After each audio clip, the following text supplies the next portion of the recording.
नमस्कार दोस्तों, R K study 94 YouTube channel पर आप सभी का एक बार फिर से स्वागत है। दोस्तों, मनोविज्ञान में विकास और अभिवृद्धि जो टॉपिक है उसका अध्ययन कर रहे थे। पिछले वीडियो में विकास का अर्थ, अभिवृद्धि का अर्थ एवं परिभाषा और उनकी विशेषता, अभिवृद्धि और विकास में जो अंतर है उसके बारे में हमने अध्ययन कर लिया था। आज हम अध्ययन करने वाले हैं विकास के सिद्धांत। दोस्तों, सिद्धांत पढ़ने से पहले मैं आप सभी को बता देना चाहता हूं कि यदि आपको पढ़ाया हुआ मैटर वीडियो अच्छा लगता है तो चैनल को सब्सक्राइब करें, बेल आइकन बटन को दबाएं, वीडियो को लाइक करें और ज्यादा से ज्यादा शेयर करें। फिर भी किसी प्रकार की कोई कमी वगैरह रह जाती है तो दोस्तों कमेंट बॉक्स में जरूर कमेंट करें, आपकी समस्या का समाधान किया जाएगा। तो बिना देरी के शुरू करते हैं विकास के सिद्धांत। ठीक है, और विकास के सिद्धांत में सबसे पहला सिद्धांत है समान प्रतिमान का सिद्धांत। पहला जो सिद्धांत है वो है समान प्रतिमान का सिद्धांत।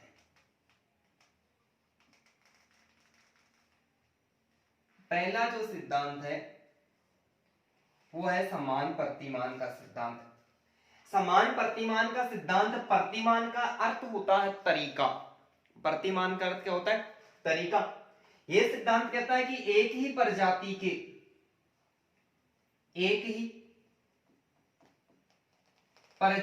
के सभी जीवों में, एक ही प्रजाति के सभी जीवों में विकास का तरीका या प्रतिमान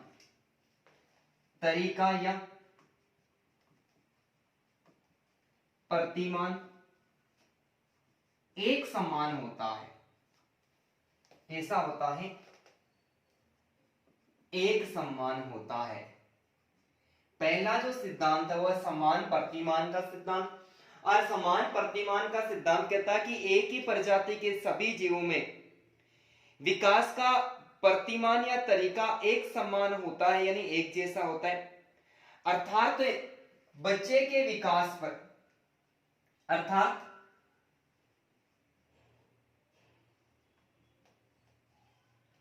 बालक के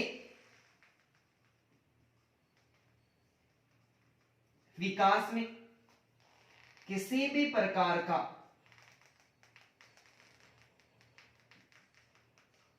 प्रकार का भेदभाव नहीं होता है। यह समान नियमों पर चलता है।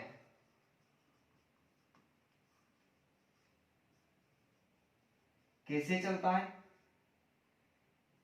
समान नियमों पर चलता है। समान प्रतिमान का सिद्धांत कहता है दोस्तों कि एक ही प्रजाति के सभी जीवों में, चाहे वो मनुष्य हो चाहे वो जानवर हो, क्या हो? मनुष्य हो चाहे जानवर हो, एक ही प्रजाति के सभी जीवों में विकास का तरीका एवं प्रतिमान है वो एक समान होता है। अर्थात बालक या फिर जानवर के विकास में किसी भी प्रकार का भेदभाव नहीं होता है। ये समान नियमों पर चलता है। कैसे चलता है? समान नियमों पर चलता है। समान नियमों पर कैसे चलता है कि एक बालक का, माता के गर्भ में एक बालक का जो विकास है, किसका? एक बालक का विकास जिस प्रकार से होता है, एक बालक का जो विकास है वो जिस प्रकार से होता है, बालिका का विकास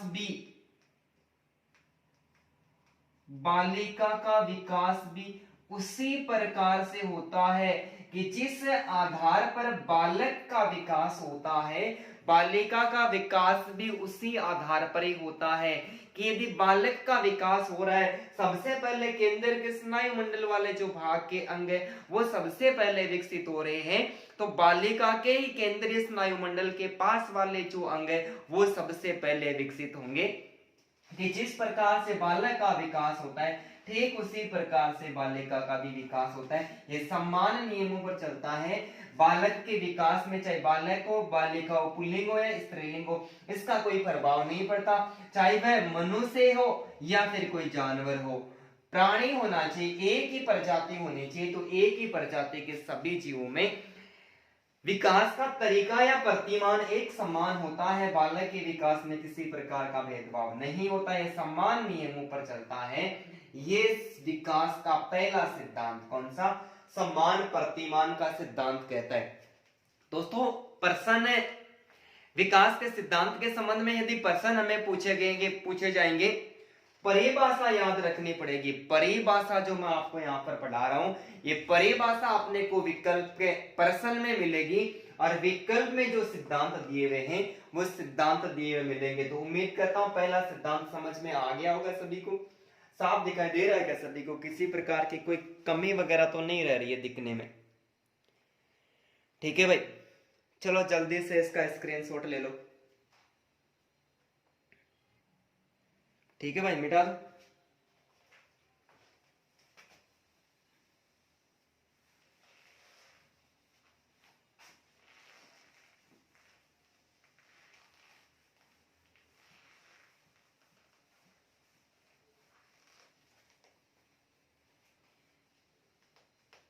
दूसरा जो सिद्धांत है वो है सतत विकास या निरंतरता का सिद्धांत। सतत विकास एवं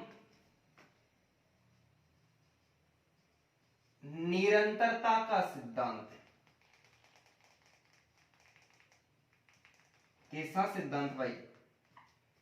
दूसरा सिद्धांत है सतत विकास एवं निरंतरता का सिद्धांत है। नाम से ही पता चल रहा है क्या इसमें क्या होने वाला है? सतत विकास एवं निरंतरता का सिद्धांत है। यह सिद्धांत कहता है कि बालक का विकास, किसका विकास? बालक का विकास गर्भाकाल से लेकर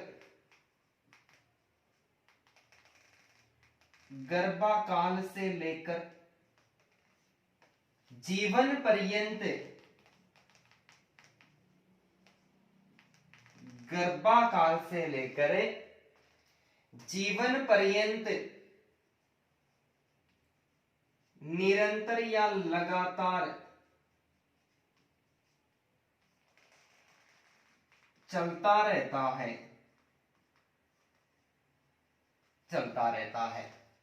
सतत विकास एवं निरंतरता का सिद्धांत। सतत का मतलब लगातार, निरंतर का मतलब भी क्या होता है? लगातार है। तो यह सिद्धांत कहता है कि बालक का विकास गर्भाकाल से शुरू हो जाता है। जब से गर्भधारण होता है गर्भाकाल से शुरू हो जाता है और अंतिम श्वास नहीं ले लेता तब तक वो चलता ही रहता है, वो बीच में रुकने का नाम बिल्कुल भी नहीं है। तो बालक का विकास गर्भाकाल से लेकर जीवन पर्यंत निरंतर अर्थात लगातार चलता रहता है। सतत विकास एवं निरंतरता के सिद्धांत में परिभाषा दी है हरलोक ने। किसने दी है भाई? हरलोक के अनुसार। किसके अनुसार? हरलोक के अनुसार। हरलोक कहता है कि अवस्थाओं के आधार पर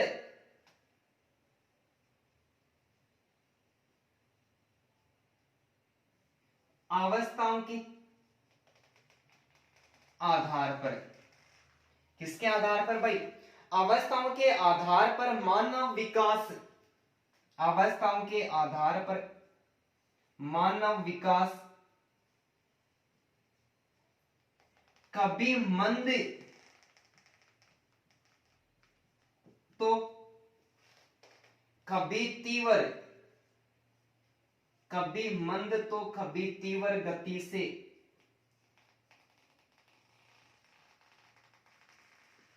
चलता ही रहता है।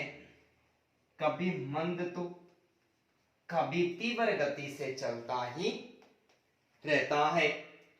हरलोक ने परिभाषा दी सतत विकास एवं निरंतरता के सिद्धांत से। दोस्तों विकास का जो यूनिट है, चाहे हम कोई सा भी यूनिट पढ़े, मैं आपको बहुत खतरनाक तरीके से पढ़ाऊंगा। एक भी पर्सन बाहर जाने की कोई उम्मीद नहीं रहेगी, चाहे वो परिभाषा हो चाहे अन्य कोई तथ्य हो। हरलोक कहता है कि अवस्थाओं के आधार पर, अवस्था की कौन सी अवस्था की बात कराइए? हरलोक बालक की शेषवावस्था, बालक की बाल्यावस्था और बालक की किशोरावस्था का अध्ययन कर रहा है। शेषवावस्था, बाल्यावस्था और किशोरावस्था की अवस्थाओं के आधार पर एक मानव का जो विकास है, किसका? मानव का विकास है, कभी मंद गति से तो कभी तीव्र गति से निरंतर चलता ही रहता है। निरंतरता का सिद्धांत हो गया ना। शेषवावस्था में बालक का विकास वो तीव्र गति से होता है, बाल्यावस्था में मंद हो जाता है, किशोरावस्था में आकर फिर से तीव्र गति से हो जाता है। तो कभी कुछ से कभी गम वाली प्रक्रिया यहाँ पर चलती रहती है। तो कभी कुछ से कभी गम, ऐसा याद रखने ना, कभी मंद कभी तीव्र। ये कौन कह रहा है? हरलोक कह रहा है कि अवस्थाओं के आधार पर मानव का विकास है वो कभी मंद तो कभी तीव्र गति से चलता ही रहता है। यहां पर एक और परिभाषा दी है, दूसरी परिभाषा स्किनर ने दी है। दूसरी जो परिभाषा है वो किसके द्वारा दी गई है दोस्तों? दूसरी परिभाषा स्किनर के द्वारा दी गई है। स्किनर कहता है कि विकास प्रक्रिया में निरंतरता का सिद्धांत, विकास प्रक्रिया में, विकास प्रक्रिया में निरंतरता का सिद्धांत, विकास प्रक्रिया में निरंतरता का सिद्धांत इस बात पर बल, इस बात पर बल देता है कि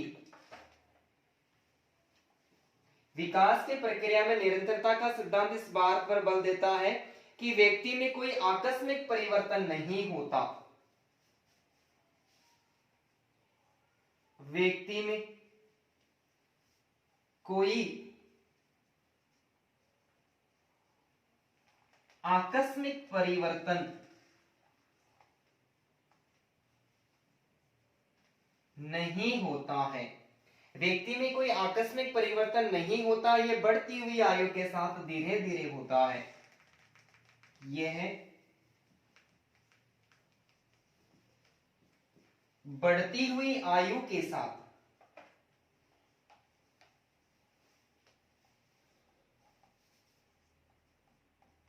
धीरे धीरे होता है। कैसे होता है भाई? धीरे धीरे होता है। तो स्किनर कहता है कि विकास की प्रक्रिया में निरंतरता का सिद्धांत इस बात पर बल देता है कि व्यक्ति का जो विकास है वो आकस्मिक अर्थात अचानक से नहीं होता है। विकास व्यक्ति में कोई आकस्मिक परिवर्तन नहीं होता है, ये बढ़ती हुई आयु के साथ में। बालक जूं परिपक्व तो होता जाता है, बढ़ती हुई आयु के साथ में उसका विकास वो धीरे धीरे होता है। ये कभी भी नहीं होता कि 5 वर्ष का बालक 6 फीट का हो जाएगा। वो बढ़ती हुई आयु के साथ में जब किशोरावस्था को प्राप्त करेगा तो वो 6 फीट का भी हो जाएगा। तो ये बात कौन स्वीकार करता है? स्किनर स्वीकार करता है। तो सतत विकास एवं निरंतरता का सिद्धांत कहता है कि बालक का जो विकास है वो गर्भावस्था से लेकर जीवन पर्यंत लगातार चलता ही रहता है। ये प्रश्न तो एग्जाम में बहुत बार पूछा भी जा चुका है। हरलोक कहता है कि अवस्थाओं के आधार पर मानव विकास कभी मंद तो कभी तीव्र गति से चलता ही रहता है, कभी रुकता ही नहीं है। स्किनर कहता है कि विकास प्रक्रिया में निरंतरता का सिद्धांत इस बात पर बल देता है कि व्यक्ति में कोई आकस्मिक परिवर्तन नहीं होता है, ये बढ़ती हुई आयु के साथ में धीरे धीरे होता है। तो उम्मीद करता हूं कि सम्मान प्रतिमान का सिद्धांत और सतत विकास का सिद्धांत है आपको समझ में आए होंगे। यदि समझ में आ रहा है तो कमेंट में हाँ करे जल्दी से, और इसका भी स्क्रीनशॉट ले ले भाई। ठीक है भाई। तीसरा सिद्धांत है क्रमबद्धता का सिद्धांत।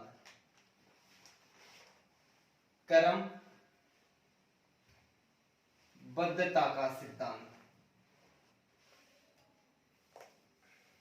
कौन सा सिद्धांत भाई? क्रमबद्धता का सिद्धांत है। ये सिद्धांत कहता है कि बालक का विकास क्रमानुसार होता है। बालक का विकास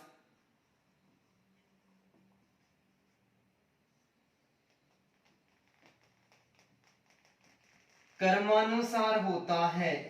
बालक का विकास है वो क्रम के अनुसार होता है। कि कभी ऐसा देखा है कि बालक का जन्म हुआ और जन्म होने के 2 मिनट बाद में वो एकदम से खड़ा होने लगे या 10 मिनट बाद में भागने लगे, ऐसा नहीं होता। सबसे पहले तो वो रोता है, चिल्लाता है, यही कार्य करता है।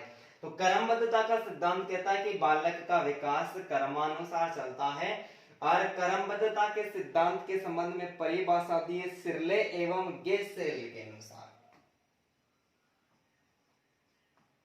सिरले एवं गेसेल के अनुसार। किसके अनुसार भाई? सिरले एवं गेसेल के अनुसार। सिरले और गेसेल ने परिभाषा दी है। परिभाषा दी है कि मानव विकास में क्रमबद्धता होती है, यह एक निश्चित क्रम में होता है। मानव विकास में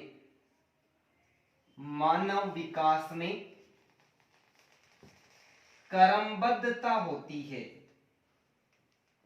मानव विकास में क्रमबद्धता होती है, यह एक निश्चित क्रम में होता है। यह एक निश्चित क्रम में होता है। ये कौन स्वीकार करता है भाई? सिरले एवं गेसेल स्वीकार करता है कि मानव विकास में क्रमबद्धता होती है, यह एक निश्चित क्रम में होता है। कैसे होता है? निश्चित क्रम में होता है। जैसे जन्म के समय रोना, फिर ध्वनि सुनना, फिर टूटी फूटी भाषा बोलना और अंत में स्पष्ट शब्दों का प्रयोग करना। जैसे एग्जाम्पल देता है कि सर्वप्रथम रोना। जब छोटा सा बालक होता है, जन्म होता है, रोने लगता है। सर्वप्रथम रोना थोड़ा बड़ा होता है, बाद में क्या करता है? ध्वनि सुनना, आवाज किस दिशा से आ रही है उस दिशा पर क्या करता है? उस दिशा की तरफ अपना मुंह है वो आसानी के साथ में मोड़ देता है। फिर और बड़ा होता है, तब क्या करता है? टूटे फूटे शब्दों को बोलना। टूटे फूटे शब्दों को बोलना, टूटे फूटे शब्दों को बोलना। और अंत में क्या करता है? वो स्पष्ट शब्द बोलने लग जाता है। स्पष्ट शब्द बोलना सीखना। क्या विकास क्रम से ही हो रहा है क्या भाई? सबसे पहले तो जन्म होते तुरंत तो वो स्पष्ट शब्द नहीं बोल रहा है। तो क्रमबद्धता का सिद्धांत कहता है कि बालक का जो विकास है वो क्रम के अनुसार होता है। सिरले एवं गेसल कहते हैं कि मानव विकास में क्या होती है? क्रमबद्धता होती है। ये कैसे चलता है? निश्चित क्रम से चलता है। जब बालक का जन्म होता है, सर्वप्रथम वो रोने लगता है, बड़ा होता है, ध्वनि को सुनने लगता है, उसके बाद में और बड़ा होता है, वो टूटे फूटे शब्दों को बोलने लगता है, और अंत में क्या करता है? वो स्पष्ट शब्दों को बोलना सीख जाता है। इस प्रकार बालक के विकास में क्या होती है? क्रमबद्धता होती है। चौथा है निश्चित दिशा एवं मस्त बोधमुखी सिद्धांत। दोस्तों वेरी वेरी इंपॉर्टेंट। मस्त बोधमुखी एवं निश्चित दिशा का सिद्धांत। निश्चित दिशा का सिद्धांत। निश्चित दिशा का सिद्धांत। मस्त बोधमुखी एवं निश्चित दिशा का सिद्धांत।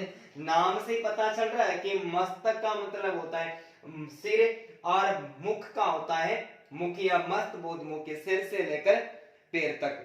तो यह सिद्धांत कहता है, इस सिद्धांत के अनुसार बालक का विकास है वो सिर से पैर की ओर होता है। मस्त बोधमुखी सिद्धांत। इस सिद्धांत के अनुसार, इस सिद्धांत के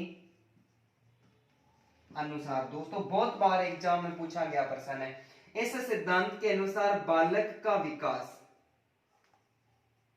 बालक का जो विकास है वो सिर से पैर की ओर होता है, सिर से पैर की ओर होता है, सिर से पैर की ओर होता है। मस्तबोधमुखी सिद्धांत, मस्त का मतलब मस्तक के निश्चित दिशा का सिद्धांत। इस सिद्धांत के अनुसार मानव का विकास है, बालक का विकास है, वो कैसे होता है, सिर से पैर की ओर होता है।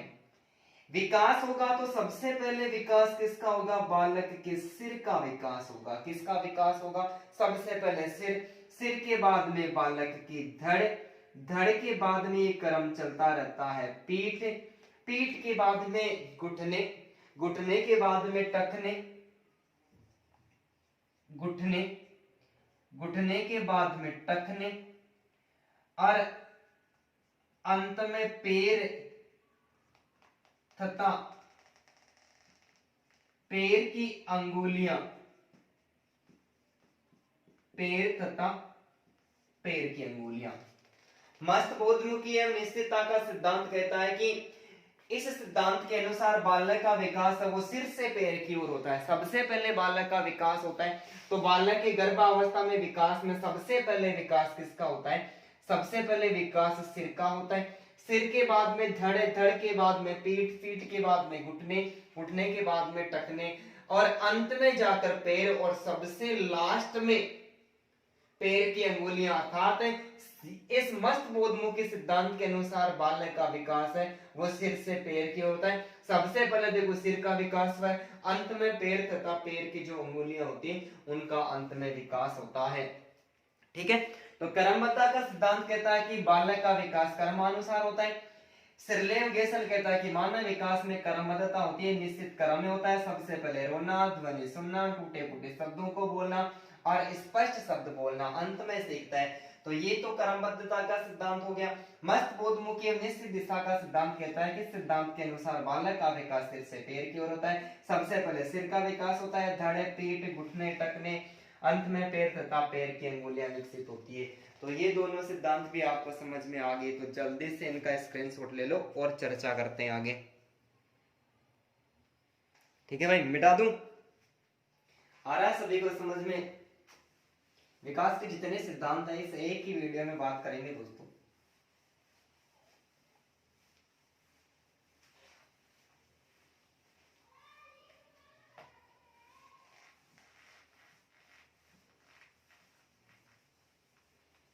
ठीक है भाई, अब देखो पांचवा जो सिद्धांत है, पांचवा सिद्धांत है सामान्य से विशिष्ट क्रियाओं का सिद्धांत। सामान्य से विशिष्ट क्रियाओं का सिद्धांत, सामान्य से विशिष्ट क्रियाओं का सिद्धांत। सामान्य से विशिष्ट क्रियाओं का सिद्धांत, और ये सिद्धांत कहता है कि बालक का विकास सामान्य क्रियाओं से विशिष्ट क्रियाओं की ओर होता है। नाम से ही पता चल रहा है कि बालक का विकास, बालक का विकास सामान्य क्रियाओं से, सामान्य क्रियाओं से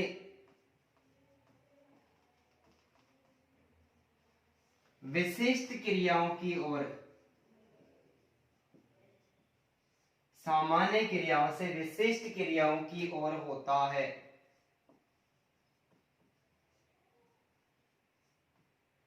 की ओर होता है।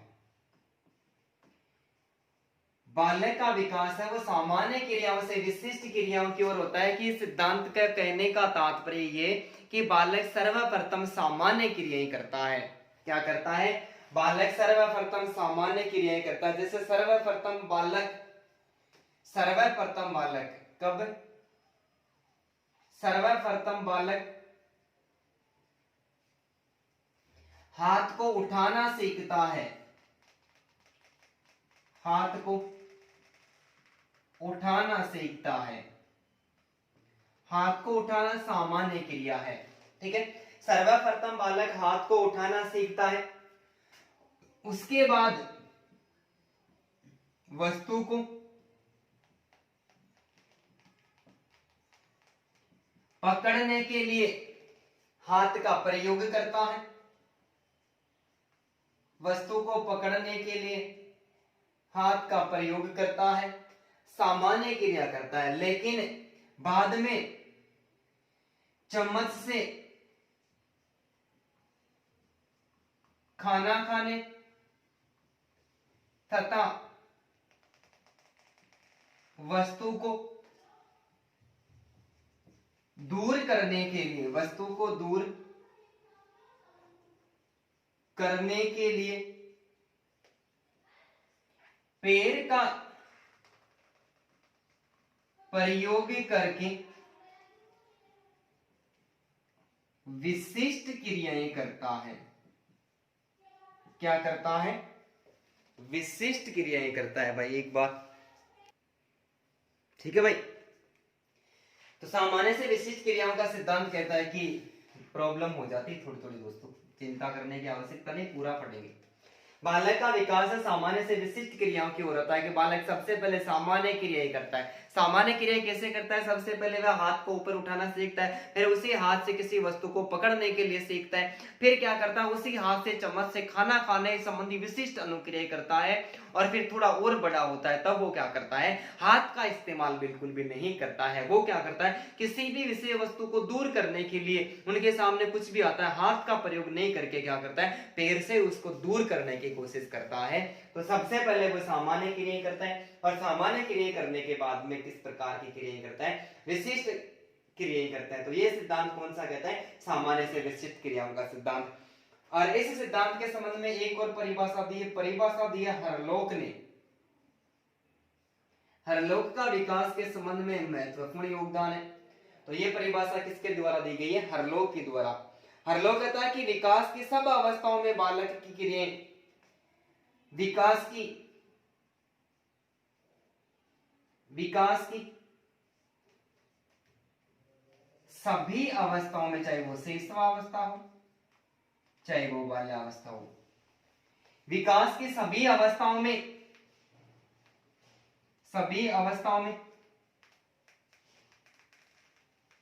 बालक की क्रियाएं विशिष्ट होने से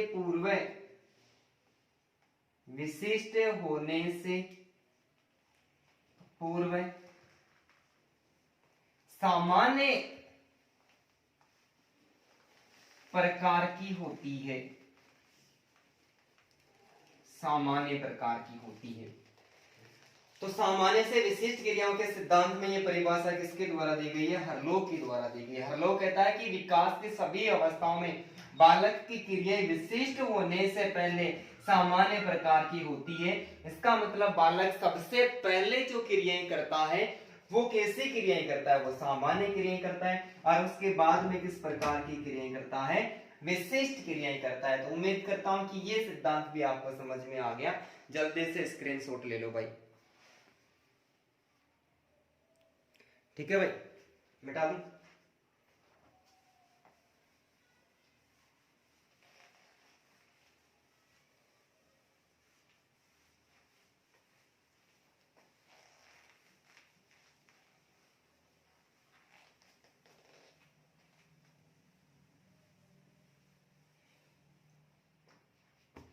नेक्स्ट सिद्धांत है परस्पर संबंध का सिद्धांत। छठवां जो सिद्धांत है ये कहता है कि परस्पर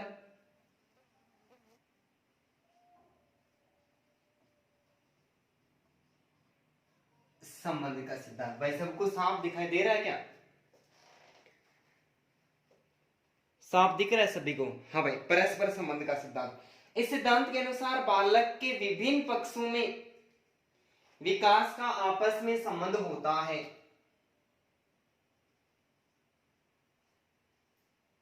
इस सिद्धांत के अनुसार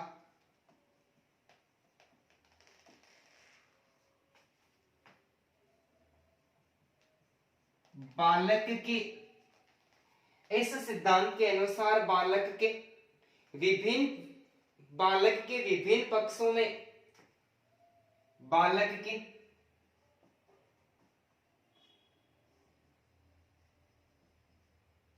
विभिन्न पक्षों में विकास का आपस में सह संबंध होता है, आपस में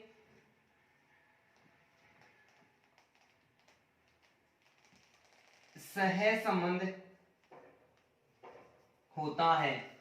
कि परस्पर का मतलब होता है आपस में, परस्पर संबंध का सिद्धांत कहता है कि बालक के विभिन्न पक्षों में विकास आपस में सह संबंध होता है, अर्थात ऐसा कह सकते हैं कि मनुष्य के शारीरिक, मानसिक, भाषाई, संवेगात्मक, नैतिक, बौद्धिक, सामाजिक एवं चारित्रिक विकास में संबंध होता है। अर्थात मनुष्य के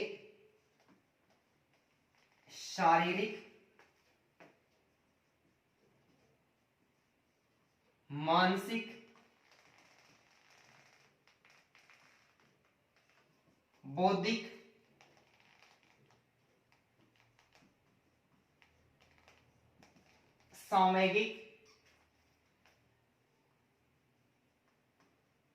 सामाजिक, एवं चारित्रिक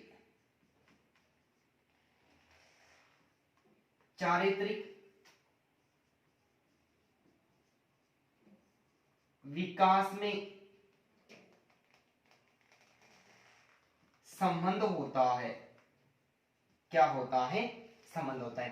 कि परस्पर का मतलब आपस में, व्यक्ति का, बालक का, मनुष्य का शारीरिक, मानसिक, बौद्धिक,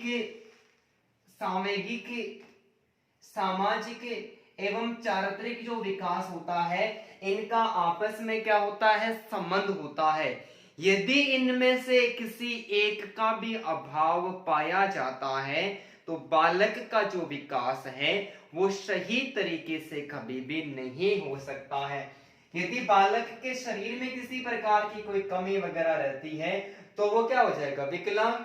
यदि मानसिक बुद्धि, मानसिक जो स्थिति है, दिमागी हालात है, बौद्धिक आईक्यू है, संवेगों में उतार चढ़ाव है, तीव्रता है, नियंत्रण है, इनके संबंध में भी किसी न किसी प्रकार की कोई कमी वगैरह रह जाती है तो उस विकास का संबंध है वो टूट जाता है और विकास की गति है वो क्या हो जाती है? उसमें बाधा उत्पन्न हो जाती है। तो परस्पर संबंध का सिद्धांत कहता है कि बालक के विभिन्न पक्षों में विकास आपस में क्या होता है? सह संबंध होता है। शारीरिक, मानसिक, बौद्धिक, सामाजिक और चारित्रिक विकास का आपस में क्या होता है? संबंध होता है। इसके संबंध में एक परिभाषा दी है गेरिसन के अनुसार। परिभाषा किसने दी है भाई? गेरिसन। परिभाषा गेरिसन कहता है कि शरीर संबंधी दृष्टिकोण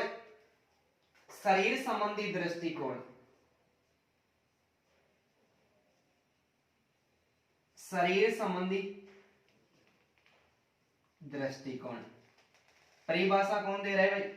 गेरिसन कहता है कि शरीर संबंधी दृष्टिकोण व्यक्ति के विभिन्न अंगों के विकास में, व्यक्ति के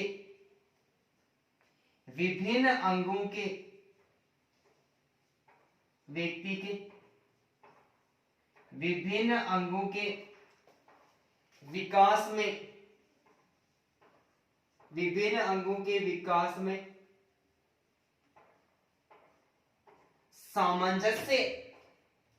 सामंजस्य और परस्पर संबंध पर बल देता है। सामंजस्य एवं परस्पर संबंध पर बल देता है।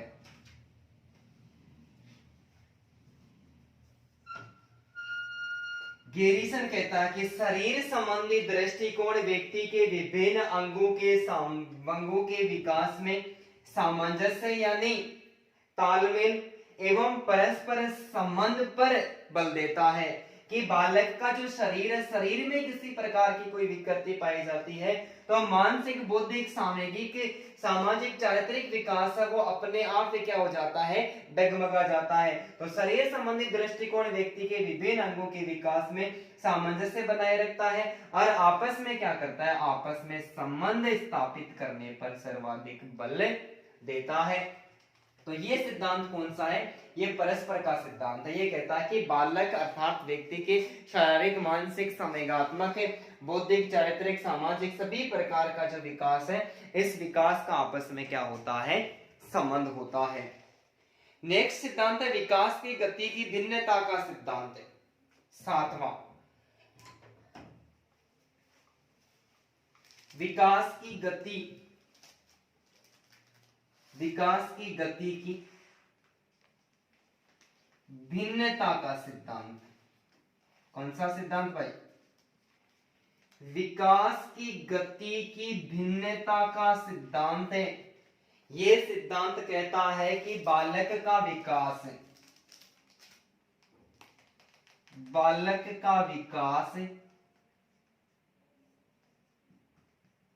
शैशवावस्था,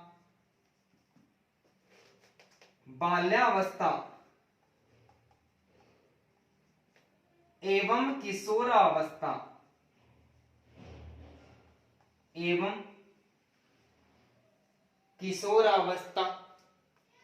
में अलग अलग गति से होता है, अलग अलग गति से होता है। विकास की गति की भिन्नता का सिद्धांत ये कहता है कि बालक का विकास शैशवावस्था में तीव्र गति से होता है।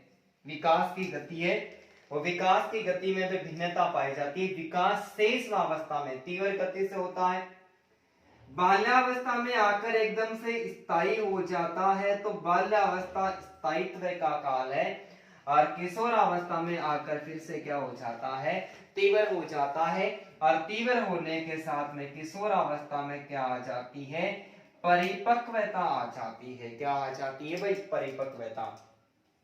तो विकास की गति की भिन्नता का सिद्धांत कहता है कि बालक का विकास शैशवावस्था, बाल्यावस्था एवं किशोरावस्था में क्या होता है, अलग अलग गति से होता है। शैशवावस्था में तीव्र गति से, बाल्यावस्था में स्थायित्व में आ जाता है और किशोरावस्था में आकर वापस क्या हो जाता है, अचानक से अर्थात अकस्मात होता है। स्टेनहोल्ज का जो सिद्धांत है वो तत्परता का सिद्धांत है। विकास, किशोरावस्था का जो विकास है उसको दो भागों में बांटा गया है, ठीक है, जिसमें एक है आकस्मिक विकास का सिद्धांत और किशोरावस्था के अंतर्गत आकस्मिक अर्थात अचानक जो विकास होता है। इस बात को स्टेनहोल्ज स्वीकार करता है। कौन स्वीकार करता है, स्टेनहोल्ज स्वीकार करता है, ठीक है। तो अवस्थाओं के आधार पर बालक का जो विकास है वो अलग अलग होता है। विकास की गति में भी क्या पाई जाती है, भिन्नता पाई जाती है, ठीक है भाई। एक बार इसका भी स्क्रीनशॉट ले लो, ठीक है भाई। अब इस सिद्धांत के संबंध में एक दो और तथ्य उनके बारे में भी चर्चा करते हैं। विकास की गति की भिन्नता का सिद्धांत।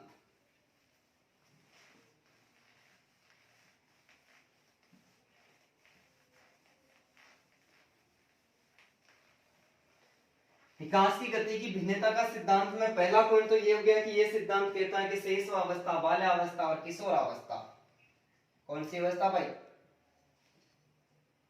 शैशवावस्था, बाल्यावस्था और किशोरावस्था में विकास कैसा होता है, अलग अलग गति से होता है, ठीक है, अलग अलग गति से होता है। ऐसे सिद्धांत की दूसरी विशेषता है कि शरीर के विभिन्न अंग अलग अलग गति से बढ़ते हैं। शरीर के विभिन्न अंग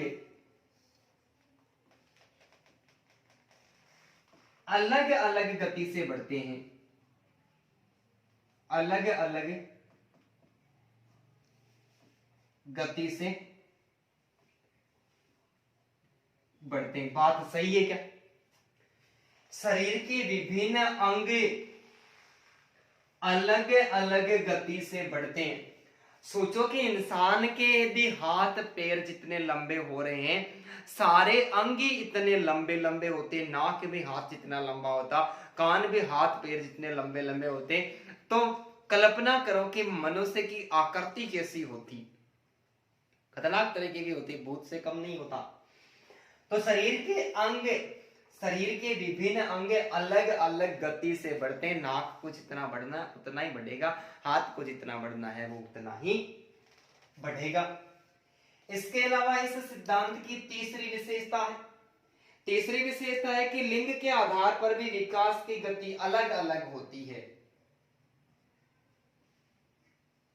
लिंग के आधार पर भी विकास की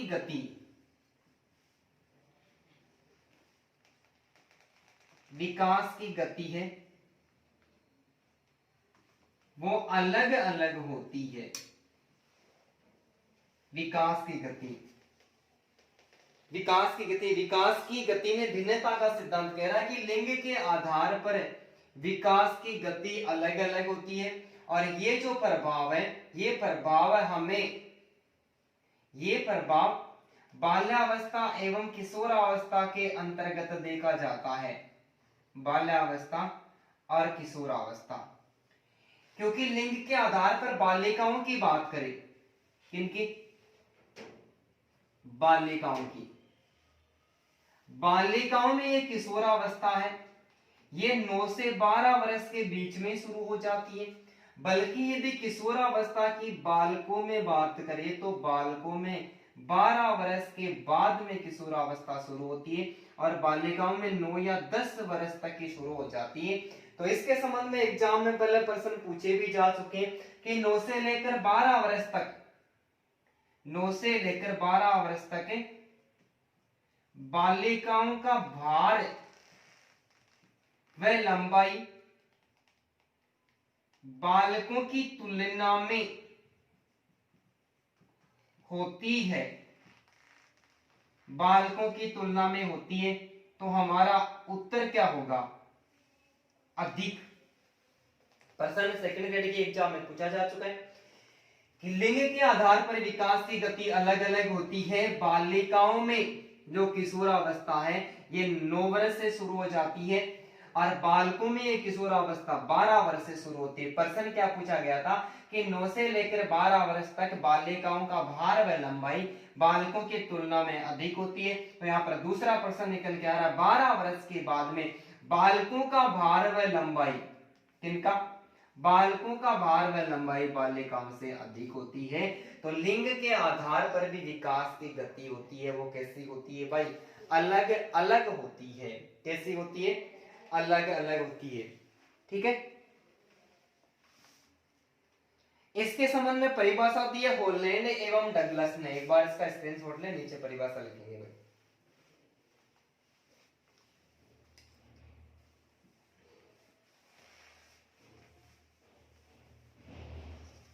विकास की गति में भिन्नता के सिद्धांत के संबंध में परिभाषा दी है डगलस एवं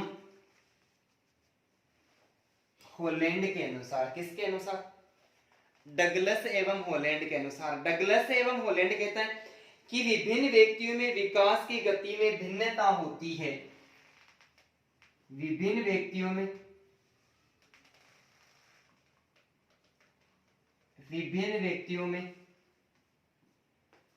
विकास की गति में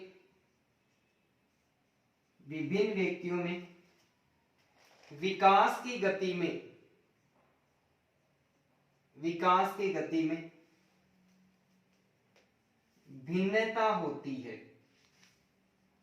विकास की गति में क्या होती है? भिन्नता होती है, और ये विभिन्नता विकास के संपूर्ण काल में यथावत बनी रहती है।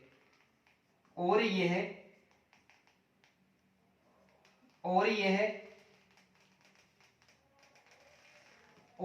विभिन्नता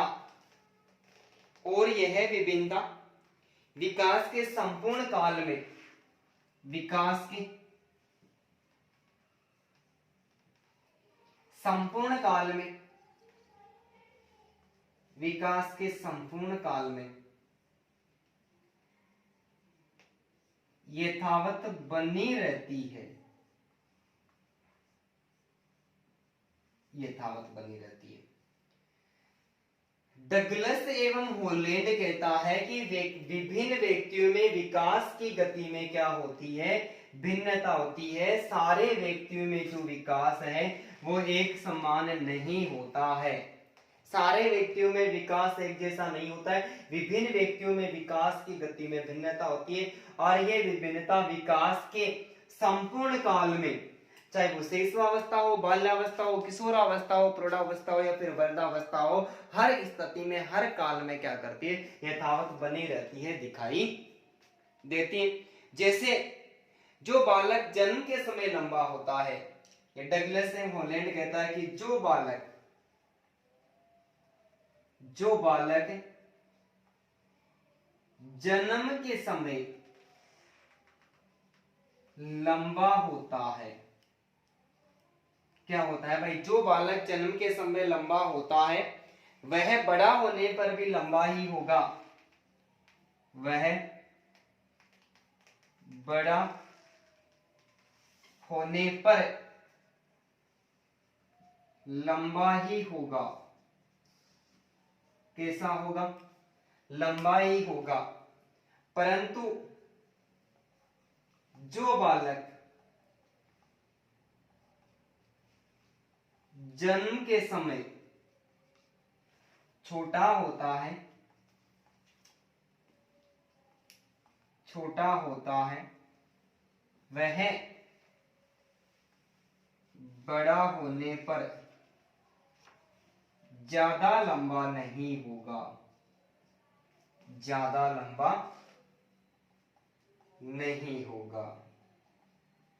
तो विभिन्न व्यक्तियों में विकास की गति में भिन्नता होती है, विभिन्नता विकास के संपूर्ण काल में यथावत बने रहते हैं। कि उदाहरण दिया है कि जो बालक जन्म के समय लंबा होता है वह बड़ा होने के बाद में भी क्या करेगा, लंबा ही रहेगा। लेकिन जो बालक जन्म के समय छोटा होता है वो बड़ा होने पर ज्यादा लंबा नहीं होगा। अर्थात जो बालक है वो बालक का जो जन्म के समय जो लंबाई होती है वो 50 से लेकर 80 सेंटीमीटर के बीच में होती है। कितनी होती, 50 से लेकर 80 सेंटीमीटर होती है। तो 80 सेंटीमीटर के लगभग जो बालक है वो 6 फीट या 6 से प्लस होगा। 50 सेंटीमीटर होती है वो 4 या 5 या 5.5 फीट ही लंबा होगा। तो ये परिभाषा किसके द्वारा दी गई है, डगलस एवं हॉलैंड के द्वारा दी गई है। तो ये विकास की गति में भिन्नता का सिद्धांत भी आपको आसानी के साथ में समझ में आया है। तो दोस्तों जल्दी से इसका स्क्रीनशॉट ले लो, ठीक है भाई। 9वां सिद्धांत है, सॉरी 8वां सिद्धांत है व्यक्तिगत भिन्नता का सिद्धांत। कौन सा सिद्धांत भाई, व्यक्तिगत भिन्नता का सिद्धांत है। और यह सिद्धांत कहता है कि व्यक्तिगत भिन्नता का अर्थ, किसका, व्यक्तिगत भिन्नता का अर्थ होता है एक व्यक्ति दूसरे व्यक्ति से रंग, रूप, आकार, बुद्धि, रुचि, अभिरुचि, स्वभाव एवं व्यक्तिगत गुणों में क्या होता है, भिन्न होता है। कि दो व्यक्तियों को आपस में आमने सामने खड़ा कर दे और फिर उन दोनों की तुलना करे तो उनमें रंग, रूप, आकार, बुद्धि, रुचि, अभिरुचि, स्वभाव एवं व्यक्तिगत गुणों में, सारे गुणों में क्या पाई जाएगी, भिन्नता पाई जाएगी। तो ये सिद्धांत कहता है कि व्यक्तिगत भिन्नता का सिद्धांत कहते हैं कि एक ही माता पिता से उत्पन्न होने वाले दो संतानों में भी, एक ही माता पिता से उत्पन्न होने वाले दो संतानों में रंग, रूप, आकार, गुण, दोष, दशा, स्थिति, बुद्धि आदि के आधार पर क्या पाई जाती है, भिन्नता पाई जाती है। कि जन्म के समय कोई बालक प्रतिभाशाली होता है, कोई सामान्य बुद्धि का होता है, तो कोई बालक कैसा होता है, मंद बुद्धि का होता है। ये एक ही माता पिता द्वारा उत्पन्न संतानों में क्या पाई जाती है, भिन्नता पाई जाती है। तो एक ही माता पिता के द्वारा उत्पन्न संतान भी एकदम भिन्न नहीं होती है। नौवां सिद्धांत है निकट से दूरस्थ अंगों का सिद्धांत। निकट वाले अंग, किसके निकट वाले अंग? अरे मस्तिष्क के निकट वाले अंग। किसके? मस्तिष्क एवं केंद्रीय स्नायु मंडल। मस्तिष्क एवं केंद्रीय स्नायु मंडल ये कहता है, निकट से दूरस्थ अंगों का सिद्धांत कहता है कि विकास केंद्र से, केंद्रीय स्नायु मंडल यानी मस्तिष्क की बात करा, दिमाग की बात करा कितना है, विकास केंद्र से सिराओं की ओर चलता है। निकट से दूरस्थ अंगों का सिद्धांत कहता है कि विकास केंद्र से सिराओं की ओर चलता है, अर्थात मस्तिष्क एवं स्नायु मंडल यानी केंद्रीय मस्तिष्क है।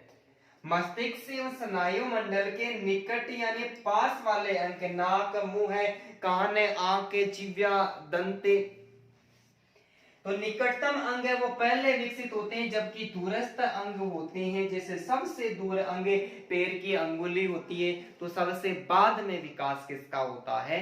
पैर की अंगुली का ही होता है। तो निकट से दूरस्थ अंगों का सिद्धांत कहता है कि विकास केंद्र से सिराओं की ओर चलता है, अर्थात मस्तिष्क एवं केंद्रीय स्नायु मंडल के निकटतम जो अंग होते हैं वो पहले विकसित होते हैं, और जो अंग जितना दूर होगा भाई, सर से सबसे दूरी पर अंग तो पैर की अंगुली होगी, तो अंत में विकास किसका होगा? पैर की अंगुली का। तो व्यक्तिगत भिन्नता का सिद्धांत क्या कह रहा है? व्यक्तिगत भिन्नता यानी दो व्यक्ति एक ही माता पिता के द्वारा उत्पन्न संतान एक समान नहीं होती है, एक बालक दूसरे बालक से भिन्न होता है। किस आधार पर होता है? रंग, रूप, आकार, गुण, दोष, दशा, स्थिति, बुद्धि, रुचि, अभिरुचि, स्वभाव और व्यक्तिगत गुणों से क्या होता है? भिन्नता होता है। एक ही माता पिता द्वारा उत्पन्न संतानों में जन्म के समय से कोई बालक प्रतिभाशाली, कोई सामान्य, तो कोई कैसा होता है? मंदबुद्धि ही होता है। निकट से दूरस्थ अंगों का सिद्धांत कहता है कि विकास के अंदर से सिराओं की ओर चलता है, अर्थात मस्तिष्क एवं केंद्रीय स्नायु मंडल के निकटतम अंग नाक, मुंह, आंख है, ये सबसे पहले विकसित होते हैं, और दूरस्थ अंग पैर की अंगुली है, वो कब विकसित होती है? वो सबसे अंत में विकसित होती है। तो जल्दी से इसका भी एक बार स्क्रीनशॉट ले लो दोस्तों, ठीक है भाई। 10वां जो सिद्धांत है वो है वंशानुक्रम एवं वातावरण की अंतः क्रिया का सिद्धांत। किसका सिद्धांत? वंशानुक्रम एवं वातावरण की अंतः क्रिया का सिद्धांत है। इस सिद्धांत के अनुसार विकास केवल आनुवंशिक यानी वंशानुक्रम, आनुवंशिक गुण, और ये जो आनुवंशिक गुण होते हैं ये बालक को अपने माता पिता से प्राप्त होते हैं। किससे प्राप्त होते हैं? माता पिता से प्राप्त होते हैं। तो वंशानुक्रम वातावरण की आपस में अंतः क्रिया होती है, दोनों की अंतः क्रिया होने से बालक का विकास होता है। तो इस सिद्धांत के अनुसार विकास केवल आनुवंशिक गुणों पर ही आधारित नहीं होता, बल्कि वातावरण भी क्या करता है? अपनी महत्वपूर्ण भूमिका निभाता है। वंशानुक्रम के गुणों के साथ में बालक जिस प्रकार के वातावरण में रहता है, उसके चरित्र का निर्माण है, उसके चरित्र का विकास है, उसी आधार पर ही होता है। यदि अच्छी संस्कृति में रहता है तो वह अच्छे गुणों को प्राप्त करेगा, और अच्छी संस्कृति में नहीं रहता है, संगति उसकी गलत होती है, तो गलत संगति का असर उस पर बिल्कुल पड़ेगा। वंशानुक्रम का तात्पर्य उन गुणों से जो बालक किससे ग्रहण करता है? अपने वातावरण से ग्रहण करता है, अपने माता पिता से ग्रहण करता है। कि वंशानुक्रम का जो तात्पर्य है वो उन गुणों से जो बालक अपने माता पिता से प्राप्त करता है, बल्कि जो वातावरण है, इस वातावरण का तात्पर्य बालक के आसपास के परिवेश के, आसपास के परिवेश तथा सामाजिक, जिस समाज में रहता है और समाज के लोग किस प्रकार के हैं, उसका प्रभाव उस बालक पर पड़ता है। तो वंशानुक्रम में वातावरण की अंतःक्रिया का सिद्धांत कहता है कि विकास केवल आनुवंशिक यानी माता पिता द्वारा प्राप्त होने वाले गुण हैं उनके आधार पर ही नहीं होता, बल्कि वातावरण भी महत्वपूर्ण भूमिका निभाता है। बालक के आसपास का वातावरण, जैसे माता पिता प्रतिभाशाली है तो ये जरूरी नहीं कि उनकी होने वाले संतान भी प्रतिभाशाली ही हो। माता पिता का स्वभाव एकदम से अच्छा है, शानदार है, लेकिन उसका बेटा नालायक निकला है, ये भी एक बात हो सकती है। तो वो सामाजिक परिवेश या फिर आसपास के वातावरण का प्रभाव पड़ता है। इसके संबंध में परिभाषा दी है वुडवर्थ ने, और इस वुडवर्थ की परिभाषा को एग्जाम में बार बार पूछा जा चुका है कि वंशानुक्रम वातावरण विकास के महत्वपूर्ण पहलू है, लेकिन इन दोनों का जो संबंध है वो आपस में योगफल का नहीं होकर किसका होता है, गुणनफल का होता है। इस सूत्र बार बार पूछा जा चुका है। व्यक्ति बराबर वंशानुक्रम गुणा क्या होता है, वातावरण होता है। अब इस प्रकार का प्रश्न एग्जाम में पूछे भी जा चुके हैं। व्यक्ति बराबर वंशानुक्रम प्लस यानी योगफल वातावरण माइनस वातावरण गुणा वातावरण, इस प्रकार की ही स्थितियां निकली हुई आती है। तो हमें क्या रखना है, हमें एक ही बात को याद रखनी है कि ये योगफल नहीं होकर क्या होता है, गुणनफल होता है।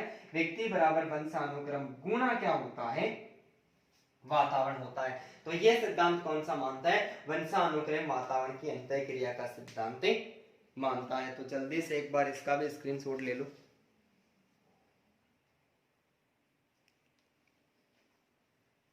ठीक है भाई। अब देखो 11वां जो सिद्धांत है वो है परिमार्जन का सिद्धांत है। परिमार्जन का मतलब होता है परिवर्तन। इस सिद्धांत के अनुसार विकास की गति में एवं दिशा में आवश्यकता के अनुसार परिवर्तन किया जा सकता है। परिमार्जन का सिद्धांत कहता है कि इस सिद्धांत के अनुसार विकास की गति में, किसकी गति में भाई, विकास की गति में एवं दिशा में आवश्यकता अनुसार परिवर्तन किया जा सकता है। लेकिन दोस्तों ये जो होने वाला परिवर्तन है, यदि कृत्रिम आधार पर किसी प्रकार की कोई बाधा या परिवर्तन किया जाता है तो ये परिवर्तन टीन एज 19 वर्ष की अवस्था तक ही किया जा सकता है। कि बालक कोई बोना रह जाता है, 1 या 2 इंच की लंबाई उसकी बढ़ानी है, तो उसको किसी प्रकार का पौष्टिक आहार देकर या फिर उसको एक्सरसाइज वगैरह करवा कर क्या कहता है, थोड़ा बहुत तो उसकी लंबाई में परिवर्तन कर दिया जाता है। तो ये केवल और केवल टीन एज यानी 19, ये 19 वर्ष से कम का बालक होता है। ये नियम केवल उन्हीं प्रकार ये करता है। तो परिमार्जन का सिद्धांत कहता है कि इस सिद्धांत के अनुसार विकास की गति एवं दिशा में आवश्यकता अनुसार परिवर्तन कर सकते हैं। चक्राकार गति का सिद्धांत यह कहता है कि इस सिद्धांत के अनुसार व्यक्ति का जो विकास है, ये व्यक्ति का विकास है वो एक रेखा में अर्थात लंबवत, रेखा में अर्थात लंबवत व सीधा, कि रेखीय गति में नहीं होकर चक्रीय गति में होता है, यानी वर्तानुकार होता है। चक्राकार गति का सिद्धांत ये कहता है कि बालक का अर्थात व्यक्ति का विकास है वो रेखीय गति में नहीं होकर चक्रीय गति में होता है। अर्थात हम ऐसा कह सकते हैं कि लंबवत नहीं होकर कैसा होता है, ये वर्तानुकार होता है। और ये भी एग्जाम की दृष्टि से वेरी इंपॉर्टेंट है, चक्राकार का सिद्धांत है। ठीक है, तो विकास रेखीय गति में नहीं होकर चक्रीय क्रम में होता है। ऐसा कह सकते हैं कि लंबा व्यक्ति सीधा नहीं बढ़कर कैसा बढ़ता है, वर्तानुकार, यानी वर्त के आकार में इसका विकास चलता रहता है। और लास्ट है एकीकरण का सिद्धांत, ये भी इंपॉर्टेंट है। इस सिद्धांत के अनुसार बालक सर्वप्रथम अपने संपूर्ण अंगों को और फिर अंग के भागों को चलाना सीखता है। तो सर्वप्रथम एक संपूर्ण अंग को एक साथ चलाता है, तब उसको एकीकरण का सिद्धांत कहते हैं। क्या कहते हैं, एकीकरण का सिद्धांत कहते हैं। तो एकीकरण के सिद्धांत के अनुसार, इस सिद्धांत के अनुसार बालक सर्वप्रथम अपने संपूर्ण अंगों को फिर अंगों के भागों को चलाना सीखता है। ऐसा कह सकते हैं कि व्यक्ति सर्वप्रथम हाथ को हिलाना सीखता है, फिर हाथ की अंगुलियों को हिलाना सीखता है, और फिर हाथ एवं अंगुलियों को जब एक साथ हिलाना सीख जाता है दोस्तों, इस प्रकार की अवस्था को क्या नाम दिया जाता है, एकीकरण का नाम दिया जाता है। तो परिमार्जन का सिद्धांत कहता है कि सिद्धांत के अनुसार विकास की गति एवं दिशा में आवश्यकता के अनुसार क्या किया जा सकता है, परिवर्तन किया जा सकता है। चक्राकार का सिद्धांत कहता है कि विकास रेखीय क्रम में अर्थात लंबवत व सीधा नहीं होकर चक्रीय क्रम में अर्थात वर्तानुकार होता है। जबकि एकीकरण का सिद्धांत कहता है कि बालक सर्वप्रथम अपने संपूर्ण अंग को उसके बाद में अंगों के भागों को चलाना सीखता है। तो ऐसा कह सकते हैं कि सबसे पहले बालक हाथ को फिर हाथ की अंगुलियों को और अंत में क्या करता है, हाथ एवं अंगुलियों को एक साथ में चलाना सीख जाता है। तो उम्मीद करता हूं कि ये तथ्य भी आपको समझ में आए होंगे। और इन सिद्धांत के अनुसार विकास के सिद्धांत है जो एग्जाम की दृष्टि से वेरी वेरी इंपॉर्टेंट है, उनका हमने क्रमबद्ध रूप से अध्ययन कर लिया है। किसी भी एग्जाम में आया हुआ पीछे का प्रश्न भी मैंने नहीं छोड़ा है। दोस्तों अब भी किसी प्रकार की कमी रहती है तो आप कमी के बारे में बताइए। यदि वीडियो अच्छा लगता है तो आप चैनल को सब्सक्राइब करें, बेल आइकन बटन को दबाएं, वीडियो को लाइक करें और अपने सारे दोस्तों के साथ में ज्यादा से ज्यादा शेयर करें। सभी को धन्यवाद। जय हिंद, जय भारत।